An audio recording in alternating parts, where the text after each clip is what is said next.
Baby steps? It means setting small, reasonable goals for yourself, one day at a time. One tiny step at a time. Baby steps. Baby steps. Oh boy. Baby steps.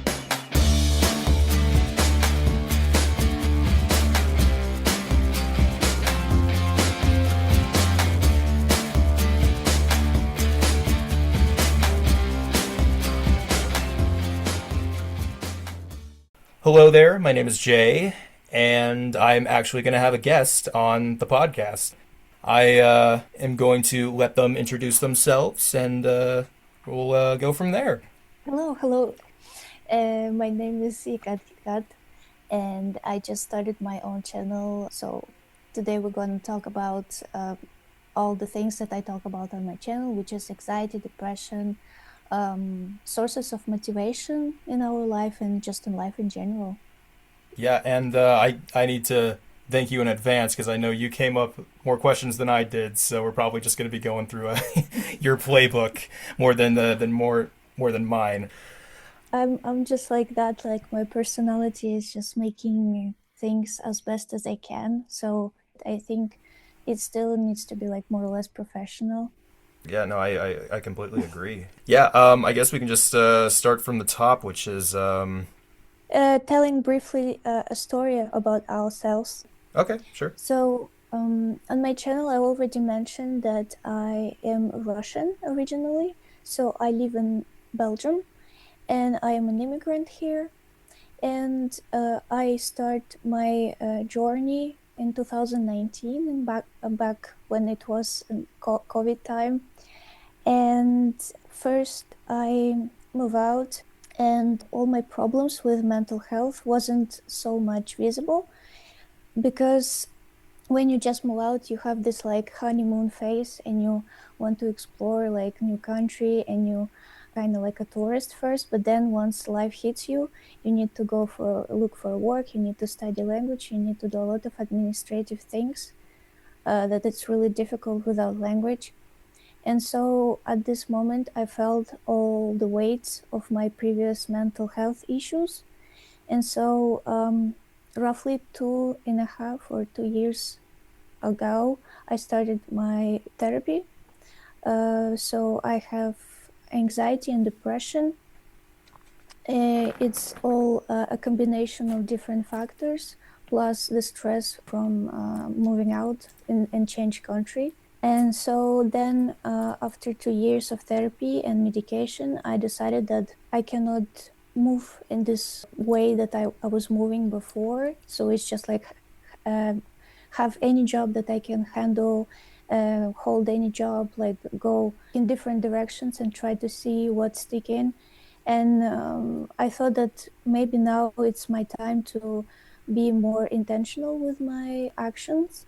So one day I just decided that I want to start my YouTube channel, and I was ashamed like of my English and my pronunciation and everything, but I record my first video, and it turns out that people connected with me and my story. My first video, it was about how I ruined my 20s, and I'm 33 years old right now. And after a huge feedback from the audience, I understood that might be interesting actually to do some videos about it. So that's briefly my story. That's how I found channel. And at the moment, I'm still in therapy and I still have some residues, but mostly I think that I start to go in my way in life that more intentional and the way that I actually want to go, and not just the way that the events push me. So Similar to you, like past 2-3 years has kind of been like a pivot point for me where I'm trying to get help and really change my life. I guess my story, kind of briefly, is that I've always been like a pretty quiet person, very like socially anxious. Like when I was a kid, it's like I would talk with kids. It was fine. Like people my own age wasn't a big deal. Adults always freaked me out. They still do. So, um, but once I like became like a teenager, things just started to kind of like fall apart for me. I got really self-conscious, felt icky all the time, felt like I couldn't talk to anyone. Like all of my senses were just kind of like heightened and it's like the only thing I could pay attention was just like how fast my heart was beating all the time, and that was it. So for like honestly like half my life, I just kept trying to find different medications, different types of therapy. There was a period where I found something that worked, and then I just kind of stopped doing it. I was about to turn 18, and all these responsibilities were just going to be thrust upon me. Like, I'm going to have to take care of like paying for my medication and doing all these other things on my own. And I'm like, oh, I don't want to do that. I don't want responsibility. So I'm just going to kind of push everything aside, which was a huge mistake because it just made me regress and undo all of the work that I had done previously. So I dropped out of college. I moved back in with my parents, lost connections with all of my friends. For like, I guess, 10 plus years, all throughout my 20s, I was just too afraid to do anything. It wasn't until like a really big moment in my life that made me realize, okay, I need to make changes. I need to be happy. I need to do stuff that is going to just make me feel like I'm actually living as an adult, and I can actually be the person that I want to be instead of just thinking like I'm doomed forever. Yeah, okay, Yeah. so that's how you find out that making a podcast and making your life a little bit more bright, that's how you have your inspiration. The podcast was more of just like a way for me to kind of, and I mean, it still is because like, I mean, you've seen my subscriber count probably. Like nobody listens to me, which is fine. But Yeah, it's okay. yeah, it's all good. It's really just a for me thing, just to sort of air out my Mm. thoughts.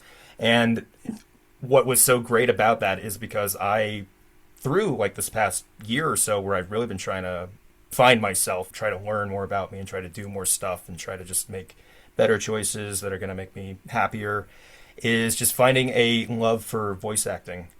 And through doing the podcast, getting used to my own voice, and then finding things that brought me into like voice acting, I'm like, you know what? I like using my voice. I like talking. I'm afraid to talk to people for sure, but I when it's just like when I'm in front of a mic, when I just turn it on, when I just be a goofy character and say goofing things, I feel so free and liberated. And it's like the one time in my life where I don't care if I embarrass myself.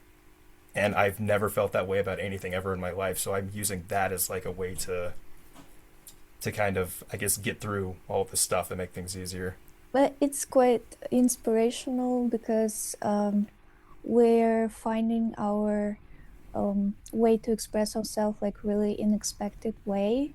So for me, for example, it wasn't something that I intentionally did, that I knew that I must do that to be able to feel better. It's just kind of actions went before realization for me. So I felt like with you, it's kind of also discovering your own voice and understanding that through the actions to playing goofy characters, you actually feel much better and you don't care about all the how can I say that, like difficulties. Hmm. Yeah, so tell me about Baby Steps Out the Door. How do you come up with this name? Yeah. So a movie that I always really connected with, and I used to be like huge on movies. I mean, I still kind of am, but not as much as I used to be when I was younger. But a movie that I always connected with and really loved, and I love how it's kind of a success story as well, is the movie What About Bob? I don't know if you've ever seen it. I don't think so, no. It's Bill Murray's playing a character who's just scared of everything. And he constantly bounces from like one therapist to another because nobody knows how to help him. A new therapist that he finds hands him a book that's called Baby Steps. And that book is all about creating small, attainable goals that are reachable. And very briefly, it doesn't happen. It's very easy to miss, but a line of dialogue in the movie is baby steps out the door. It's kind of covered up by music in there, but he does say baby steps out the door at one point, and I'm like, oh, that's perfect. That's kind of what I'm trying to do here. Is I'm trying to take small steps that I've been needing to take for years to just sort of help me get out in the world. You know, it made me think about book about a boy who is autistic. The world for this boy is really scary and mysterious at the same time. And when he go out first time in the real world, he tried to take a train, and the sound of the train was scary to him. So every single person that tried to help him terrifies him at all. Everything that is not predictable for him, it's like caused him a lot of issues. One of the chapter when he was sitting in the metro station and trains go and go again and again, and he was so scared of the sound of this train. And then mathematically, somehow, with his genius brain, he predicted what kind of train is going for how many seconds and what direction. And then he finally find his own way to the right direction. So what I wanted to say is people with anxiety and different types of mental illness, sometimes world is not meant for us, kind of. And with interaction with other people, we find ourselves like a little bit caught off guard, because we try to connect maybe in different way that people expect us to connect. And this way, when we have a small realization how this world works, and we do a small steps, like you said, to discover it and actually adjust to reality, it makes our life a little bit easier, I think. Yeah, no, that makes a lot of sense. The thing you were saying with the boy, like something that I recently learned about myself is how much I rely on predictability. And if there's anything that is like different than that, different from the norm, different from what I'm used to, it terrifies the heck out of me. And it's something that I don't want to approach, and it's something I don't want to be a part of at all. So, yeah, that sounds like a book that I would really want to check out, because that's kind of You check this out. It's quite interesting narration, and as I said, the chapters also very like the numeration of the chapters even interesting. So I think you might like it. What I wanted to ask, we start touching subjects of anxiety. So would you mind to tell a little bit more how it evolved in your life, and what was the crescendo of your anxiety? Yeah, sure. I mean, yeah, I've always been like a pretty quiet, anxious person, but it was like, yeah, puberty when it got really bad for me. But it was like a string of events. And it's like really small events that kind of got bigger over time in my head, where it's like they shouldn't have been as big of a deal, but I almost felt like they were like life-changing events, which is very strange, but that's what happens when you are just kind of an anxious person that like wants approval and wants to be liked, and something happens where it's like, oh, that didn't feel good. But yeah, it just kind of started with certain things like I was at a school that I really enjoyed up until about I was maybe 9 years old, and then I had to move to a different school, and I didn't know anybody there, at least nobody that was at my age level.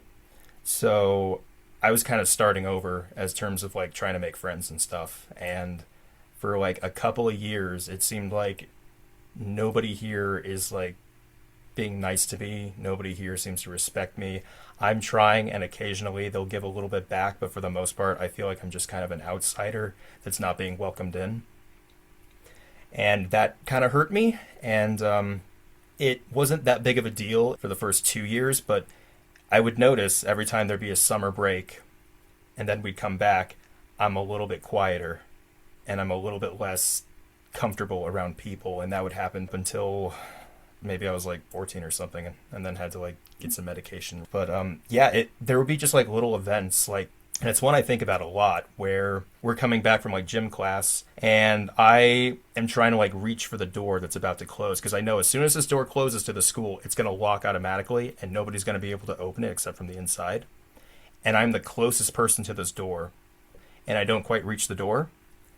And one person behind me just kind of says, "Oh, way to go. You like left us locked out here or something." And it's just like, what? Why? Why would you say that? I'm just thinking this in my mind. It's like, why are you trying to put me down? This could have happened to anybody. Somebody's going to come and open the door. And of course, this isn't stuff that I like thought about back then. It's stuff that I think about now, where it's like, it could happen to anybody.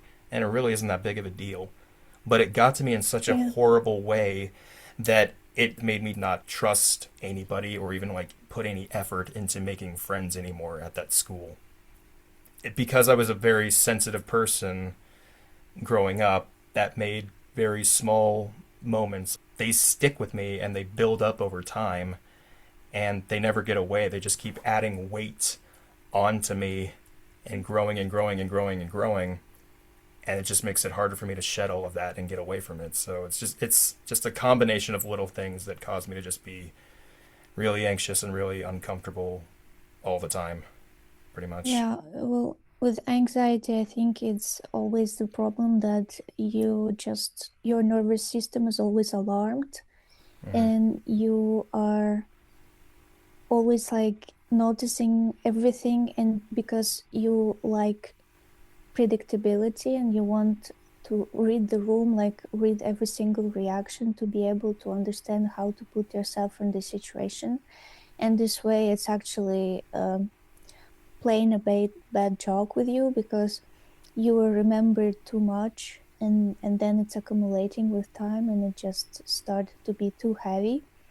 For example, with me, I was also really quiet. Well, I am a quiet person after all, but just like my physiology, it was like a small kid. I was smaller than everyone. I was quiet. I was shy all the time, but I never had big problems with kids, but I have big problems with adults. Hmm. And I was moving out from my city when I was born to a bigger city. And in this bigger city, there's much more people and people much more different. And kids are completely different in big cities than in small village. So I start to go at school like in first grade or in second grade. I went to to the new school, and for some reasons, because we just moved out with my mother, the only money we have, we all spent for apartment. So we literally sleep on the floor. We didn't have anything like no clothes, no books. I didn't have like nothing for the school ready. And the teacher, she thought that it would be fair to treat me like I not worth her attention, but in a way that, for example, if I had difficulties, she did nothing. But if I did something wrong, or I have a wrong answer, or I never quite right answering the way that she wants me to answer, she would laugh at me, and all the class, of course, following the teacher because teacher the role model. And this moment, it was really difficult for me because at that moment when you are small and when you're just move out and you have so much stress, you don't know even your address, you don't know anybody, Yeah. and you don't have friends, and so much stress falling on your shoulders because adult don't behave like an adult for some reason. Like, what the hell, you are the teacher, you must support kids. But yeah, so that's the start point of my anxiety, I think. But also it was a combination of factors that I am naturally anxious person, and plus environment wasn't in favor to my sickness. So that is my like lore Yeah. background story. No, I'm right there with you. Like I've had that same kind of experience with like adults and teachers as well, where it's like they have like these unrealistic expectations of people sometimes, or I guess of their students or of kids, where it's like you're supposed to be like Mm. the perfect person, you're supposed to be understanding all of this, you can't like fall behind from everyone else. And like I was the person where it's like they'd call me in class and I blank. It's like even if I knew the answer a second ago, as soon as they call me, it's just gone. And it's like Mm. I don't know. I would just say I don't know every single time, and they would just get upset with me every single time. It's like I don't have time for you. I can't deal with this right now. You're kind of getting in the way Mhm. of what I'm trying to do, and it's Yeah. really kind of it's so heartbreaking. You're there to trust this person to help you. That is their job, and to not get that in return really kind of does a lot of damage, you know? Yeah. I remember also a situation because my anxiety go outside of my mental state. So I started to picking up my skin, biting my lips, like make minor damages to my skin. And I remember that I was just picking my finger, and at one point it won't start to be infected, and because of the pus going out, I had like an empty finger at one point. And I remember that the teacher, she was laughing at me because of that, and I'm like, what the hell? I mean, I am hurting and you laughing at me because I have wounds. What a psychopath. Yeah, that's So I horrible. wanted to Jeez. ask, yeah, I wanted to ask you, your anxiety was only like internal, but or also like you have some external sides of anxiety? I mean, yeah, there'd be like similar things with me, like in ways of like coping with anxiety, where it's like it's so like bad I don't know what to do with myself, so I have to like distract myself in other ways.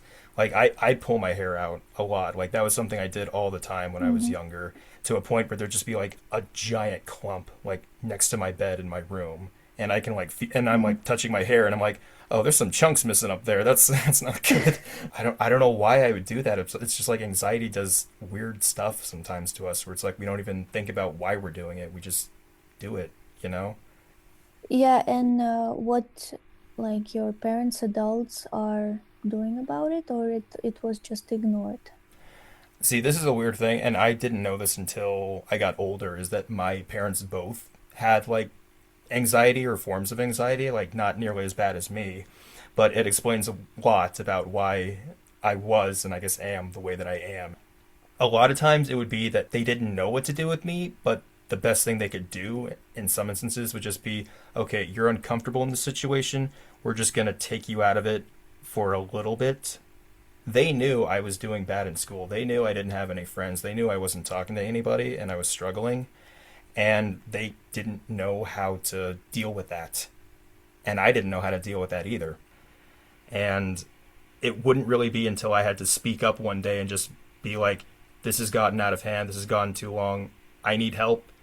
You guys aren't helping me, so I need to find help elsewhere. I didn't tell them exactly like that, but that's basically what it was. And that eventually started me seeking therapy and eventually getting medication, but it took way longer than it should have.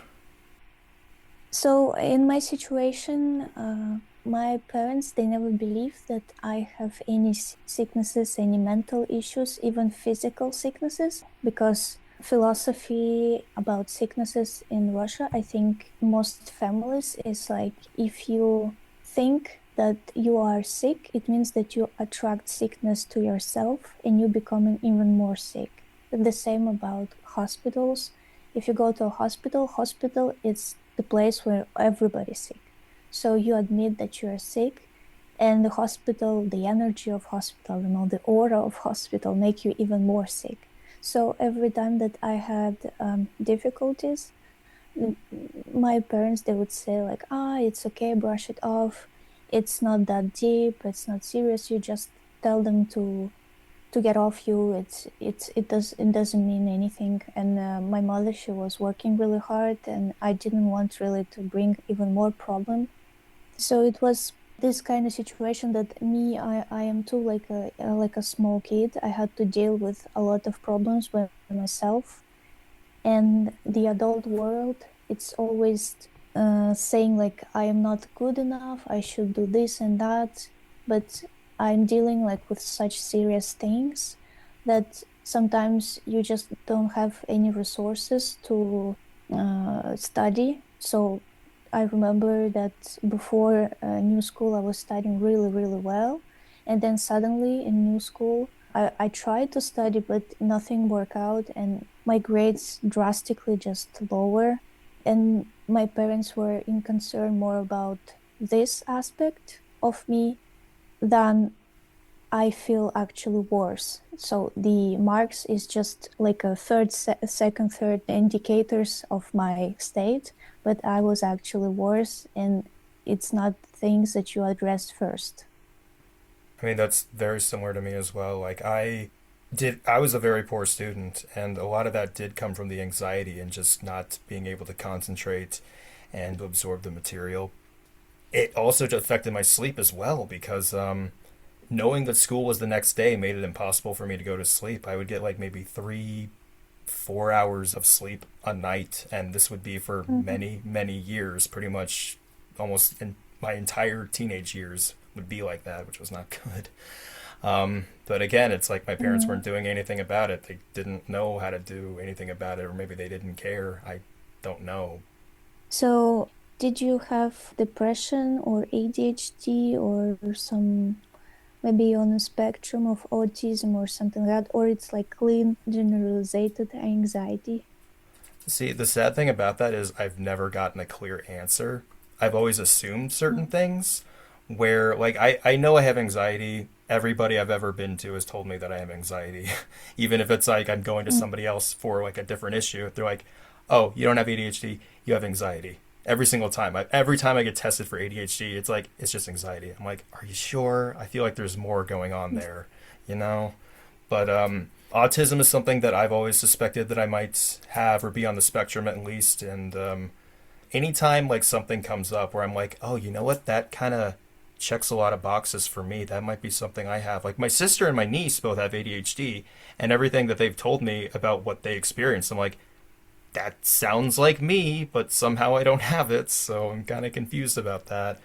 So, I mean, for me, it really is just asking a bunch of questions and not getting the answers that I want and making it really difficult for me to just sort of understand myself and understand what's going on with me. Because it's like as soon as you get an answer, it's like, okay, you know, there's a sigh of relief there. It's like, okay, now I get it. Now I can kind of understand.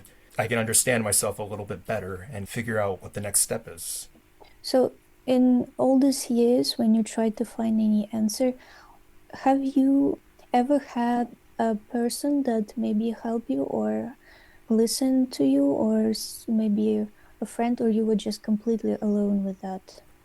I certainly felt alone, and that is something that I've definitely always struggled with for a long time, and I think I still do, just feeling, even if I'm in a room with people that I consider that I'm close to, there's still a loneliness there. There's still like, there's a little bit of like happiness here. There's a little bit of stuff where it's like, okay, I don't feel so bad, but somehow I still feel alone. I still feel like I'm not getting enough support or even like real support from anybody that's around me.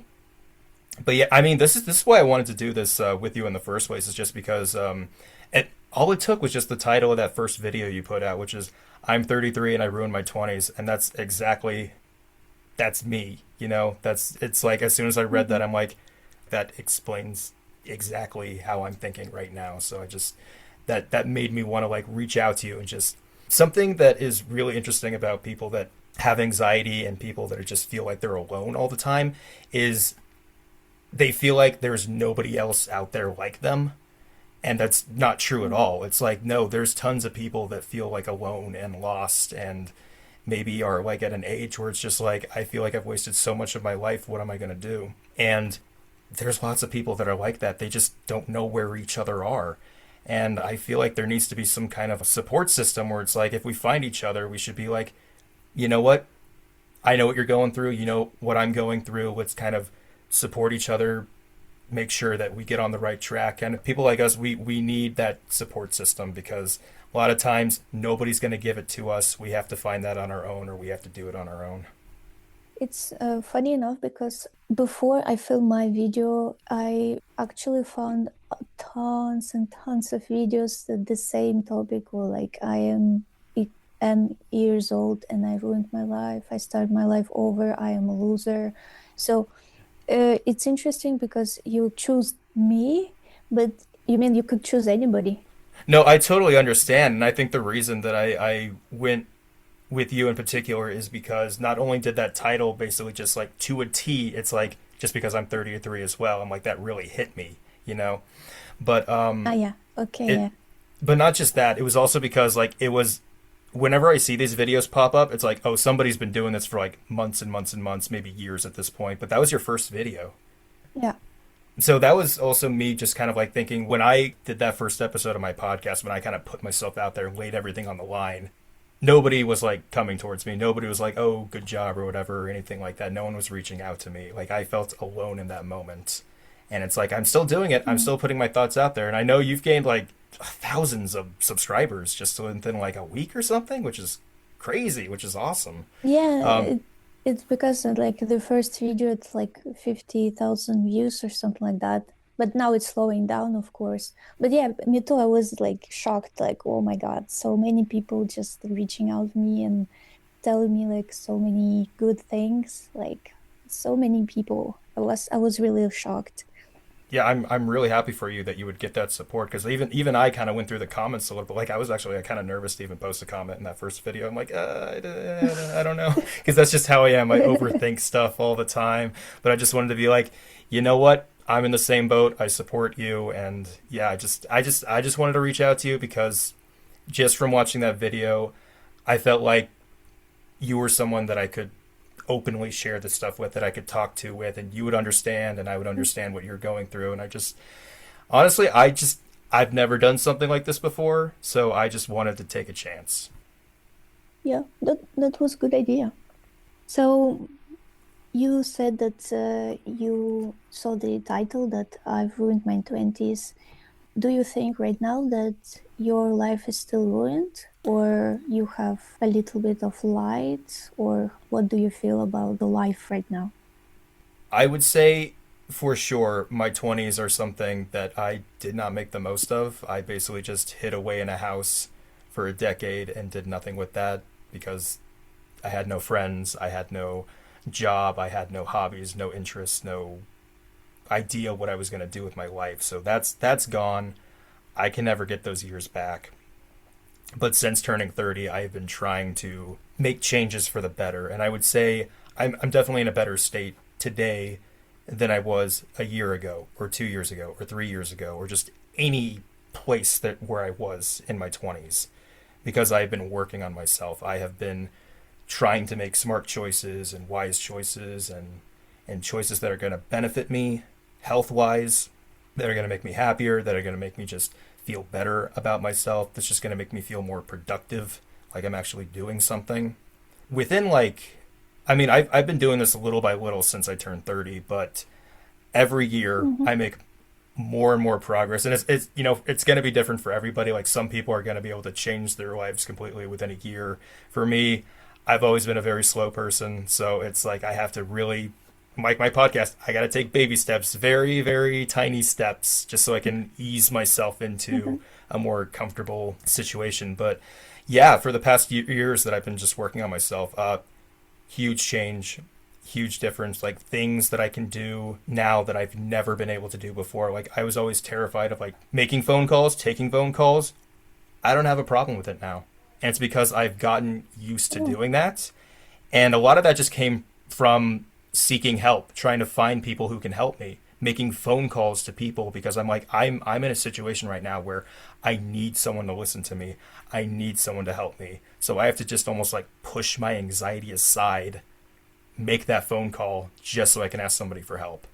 it made me think about, like, before I was always afraid of taking calls. It was also like, even now it's a little bit like difficult, but I can made myself doing that.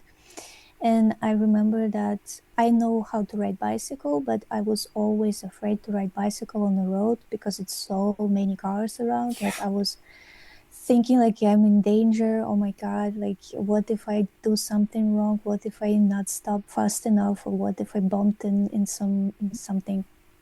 Here in Belgium, you can rent a bicycle from the application like just for €2. And so just recently I rent a bicycle, just a normal bicycle, and I was shaking. I couldn't even start driving because I was falling. I couldn't find the speed to actually start riding.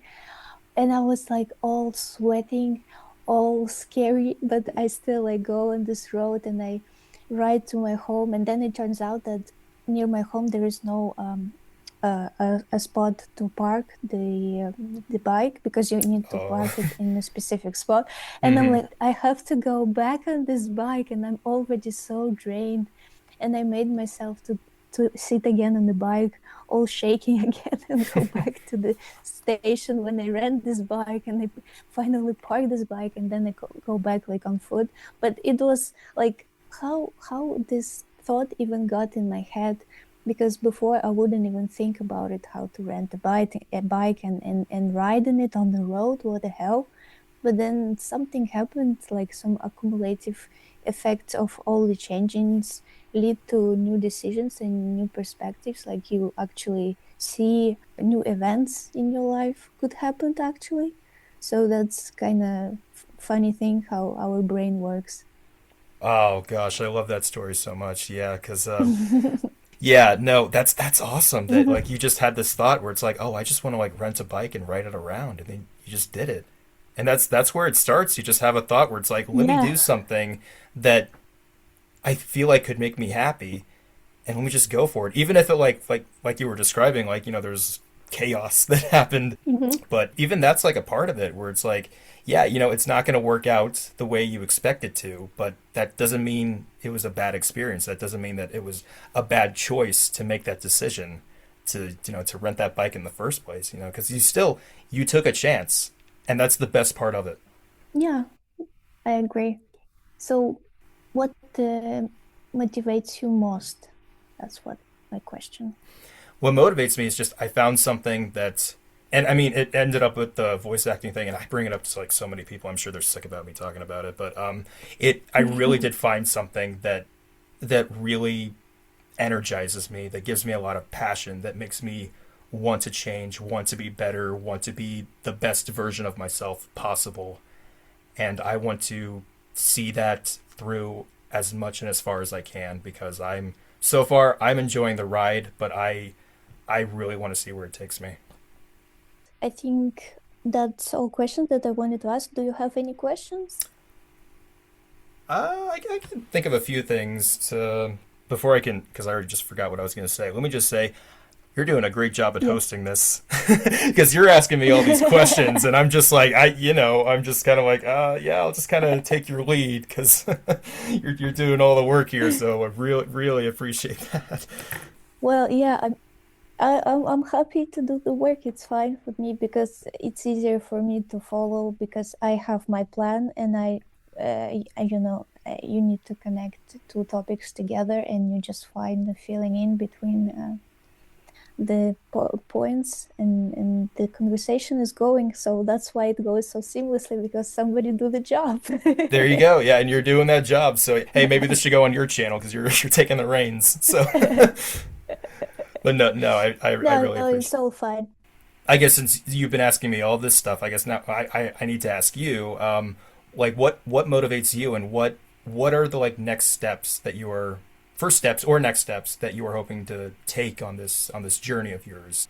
Yeah, I think what motivates me is actions, because you're just planning all the time in your head how things gonna happen, that you spend energy just for scenarios that might never happen. But when you actually put yourself in the situation and it turns out like actually really good, that's what motivates me a lot. And for the next steps, I think I just do more videos. I try to make a plan, but sometimes you just don't feel talk about some things and you want to talk about something else. And then once it feels fresh, you want to post it immediately. So for me now, it's a little bit challenging to come up with ideas like 1 week ahead. So I continue doing that, and maybe once I will be more articulate and talking without mistakes and thinking ahead what I needed to say and make a great point out of my videos, I can try to take more serious topics maybe. So that's probably it. My plans and my hopes for the future of my channel. Awesome, that's a great plan. So yeah, like where can people find you? Like where can people like check out your content? So all my socials, it's EkatKitKat with one, because for some reasons it's somebody already took this name, so I have to add one at the end. So it's on YouTube, it's EkatKitKat. It's easy to find. My video will pop out. Then in TikTok I have a little bit, but I don't do so much TikTok. So and also my Instagram is just like my life, and sometimes I put some stories. And my, like, recently I was passing exam for Dutch language, and I was posting like, oh, I'm waiting for my exam, na. So it's more like about my life. It's the same like EkatKitKat one. It's my Instagram. People asking me to do what is it, Discord for community, but I don't know if I will have more energy for more social media. But maybe one day I will create Discord. But for now, it's just mainly my channel. Yeah, so this was great. This was really cool. Really awesome talking with you. Thank you so much for doing this, and it was a real treat having you here. So thank you. Oh, thank you a lot, and it was nice experience.